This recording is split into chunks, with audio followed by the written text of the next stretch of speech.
Welcome to GeekView Tavern. In this episode, 4 geek industry veterans dig deep to find 41 more Marvel characters that could be the next big stars of the Marvel Cinematic Universe. Remember to like the video, share it with friends, and please subscribe. Okay, Skeeter, hit the intro.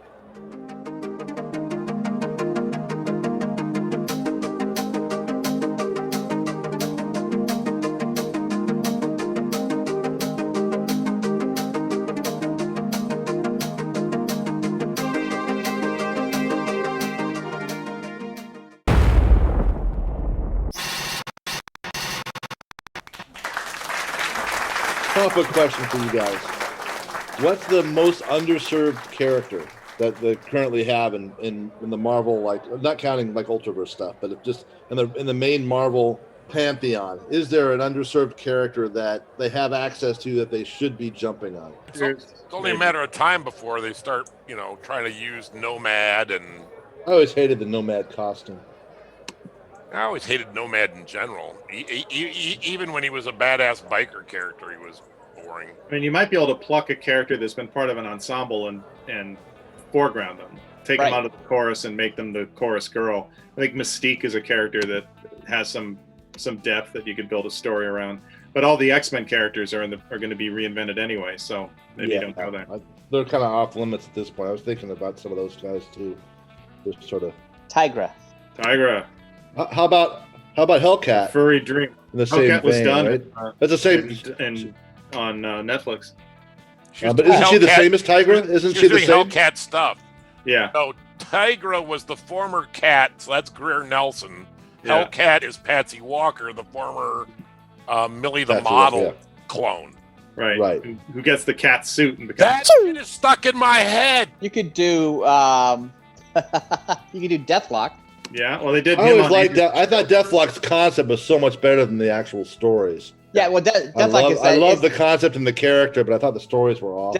Deathlock is one of the first comics that totally disappointed me because, for that very reason, where it's like, I loved everything about it. I wanted to love it so much. It was right within the wheelhouse of me being 13, 14, 15 years old. And then the execution of it is like, just left me disappointed. Yeah. But I mean, I love the character. I love the fact that he's talking to himself. I love the way he looks. It's one of the best Marvel costumes, I always thought. Well, he doesn't talk to himself. He talks to the computer that's in his head. Yeah, right. That's what I mean. He talks to the computer. Well, I still think that's cool. Yeah. Take that Deathlock out of Agents of S.H.I.E.L.D. and try to retool them. I think that makes a lot of sense. What about Killraven? Well, I like Killraven, but I'm weird. I don't really know what's his shtick. I don't really know what his shtick is. It's just a revised post-apocalyptic warrior family kind of thing. It's not really, Earth is conquered by Martians. Structurally, it's not much different than The Walking Dead, frankly.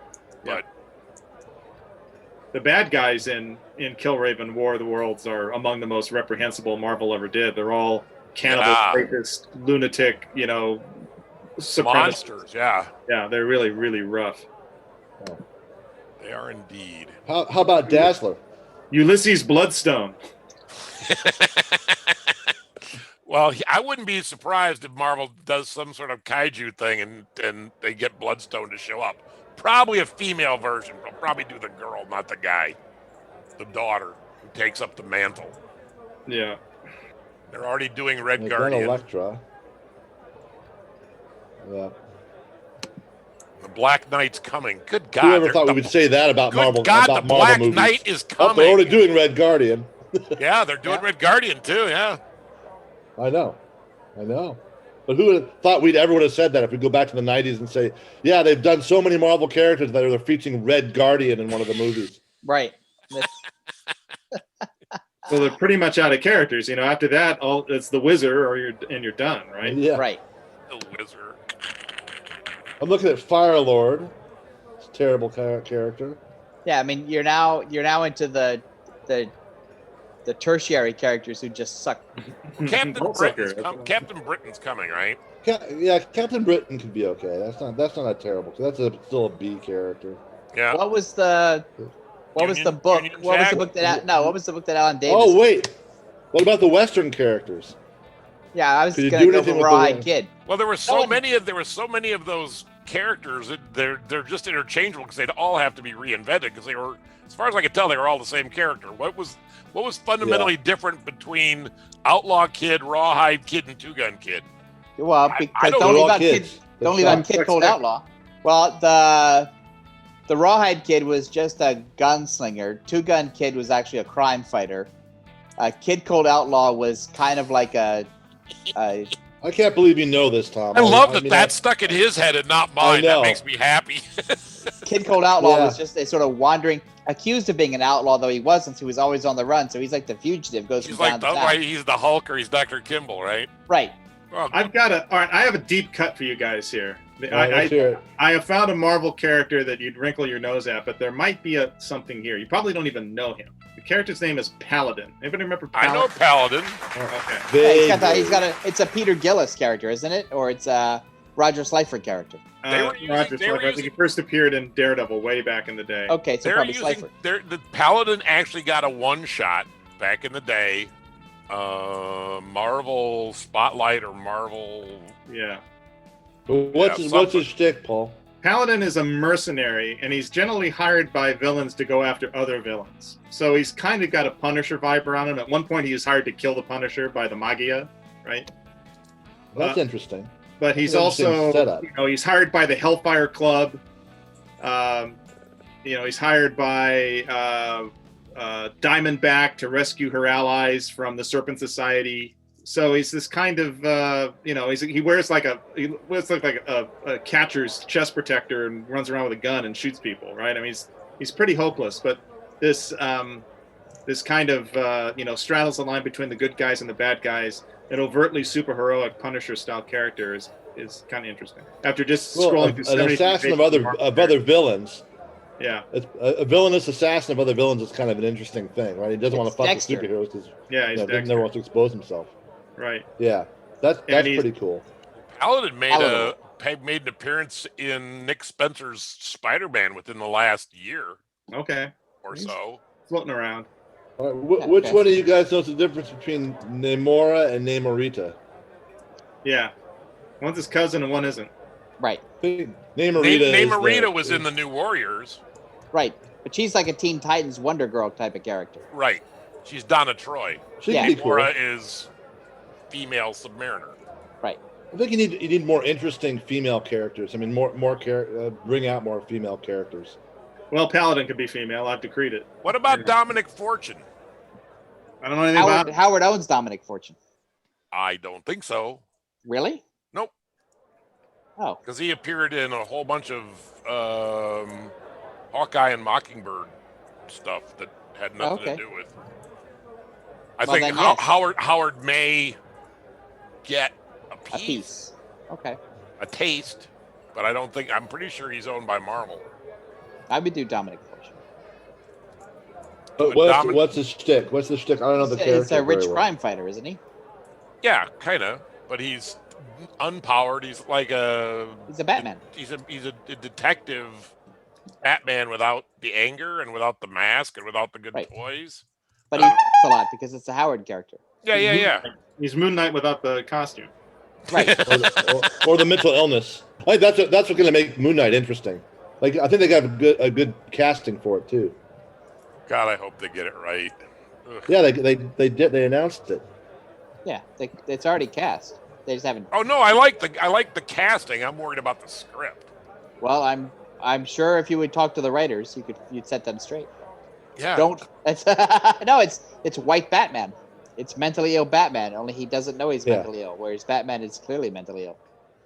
You guys know mentally ill Batman's right? a great I liked Moon Knight better when he had control of his alter egos. I don't really like the mentally ill version. I assume you know this panel. I don't really find it that interesting. This exchange between Punisher and Moon Knight is excellent, I think. See, that's right. This is how I talk to people. You're so crazy a little bit. You still murdering people? A little bit. How's your imaginary god? He's good. How's your dead family? See? Who wrote that? I do not know. That's awesome. I do not know who did that. I'll try to find it. Kitty Pryde would be another character that would be good if you wanted to pull one out from the X-Men. I always thought she was an interesting character. Does anybody else really like Emma Frost? I mean, they always feature. I mean, she looks good. She's half naked all the time. But, I mean, do you guys like her as a character? No. Emma Frost? No. I've never liked her as a character. I thought she was a little bit interesting in Grant Morrison X-Men run, which I didn't always like, but when I liked it, she was part of the reason I liked it. Who are the X-Men villains that has the hot girl who dresses up in the Diana Rigg outfit? That's the Hellfire Club. The Hellfire Club. What about Silver Samurai or Sunfire? He's a villain. He was used in a Wolverine picture. Sunfire is in Big Hero 6, isn't he? No. What about Cannonball? Speedball. Yeah. There. Paul and me right there. Yeah. I always hated Speedball. No, but there's something there. If you Yeah, do a there is something there. I'll give you do that. a Deadpool riff on Speedball. What about Mockingbird? Like, why did they ever create Mockingbird? It's by Len Wein and Neil Adams. It was pretty good. Mockingbird. There was a pretty pretty good good Mockingbird miniseries, yeah. Yeah, it was canceled untimely. They made her a SHIELD agent. Mockingbird headed in a Black Widow direction. She needed to have a code name, somebody for Hawkeye to talk to that didn't step on some other writer's toes, I think. And they ended up getting married for whatever that was worth. I don't know. Well, I dug down deep and found Paladin. I think the larder is bare. Yeah, I think so too. I don't think there's anything there. Dazzler. They do something with Dazzler.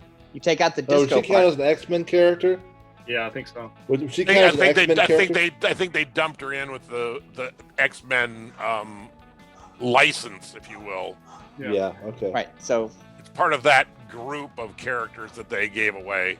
Yeah, by the way, here's some characters I hate: Hulkling and Patriot. I hate both. Why? The hell? I think Hulkling's just terrible. Did you read those? Did you read those stories? Yeah, I just don't like him. I don't like the character. Okay, you're wrong, but okay. You know why I don't like him? Because I don't get it. Because he's half Kree, half Skrull. He's raised a human, but he's called Hulkling. I don't even think it's a name he picked. He got stuck with it because he was with the Young Avengers. And those first 12 issues of Young Adventures by Jim Chung kick ass and take names. All right. Well, I haven't read those, so I'll read those before I argue. I'll read those there is a treasure trove of Marvel characters we haven't examined, which is their Golden Age characters that haven't made a comeback yet. Right. The ones that Roy Thomas didn't go after. Apparently, there's a character called Armless Tiger Man, for instance. That is digging deep. I want shows that. Promise. I want that. It is described as armless fighter with sharpened teeth and feet. But there's other characters here that, are kind of interesting. They have some names like Blazing Skull, for instance, a former member of the Invaders. I remember Blazing Skull. Yeah. Yeah. Let's see what else we have here. Flexo the Rubber Man, maybe not. Yeah, you just snap him on. Yes. There's Monstro the Mighty, a 50-foot tall giant, son of the god Mars. Whereabouts and status unknown, it says. Well, yeah. Red Raven, former member of the Liberty Legion. Yep. They brought him back, right? Yeah. The Silver Scorpion, a member of the V Battalion. I would like to see Talos as have his own deal. Talos? That's Ben Mendelsohn, the Skrull character from Captain Marvel. Oh, okay. The one who keeps popping up every now and then. Because didn't Grant Morrison write like the Skrull? He had like a Skrull miniseries that was what's it called? Yeah, these are terrible. Even these Golden Age characters are terrible. Yeah, the Skrull Kill Crew, which is Grant Morrison, Mark Millar, and Steve Yeowell. Well, here's a list of the 41 Marvel characters listed during this episode. Which one is your favorite to become a big star in the Marvel Cinematic Universe? Let us know in the comments section. And don't panic, this list of characters is also available in the description for this episode. Share this video with your drinking buddies just to see if they know any of these characters. Some are pretty obscure. Hit the like button, subscribe to the channel, and don't forget to click the bell to get notified when new episodes are posted. Now order yourself a cocktail, tip your waiter, and check out other GeekView Tavern videos.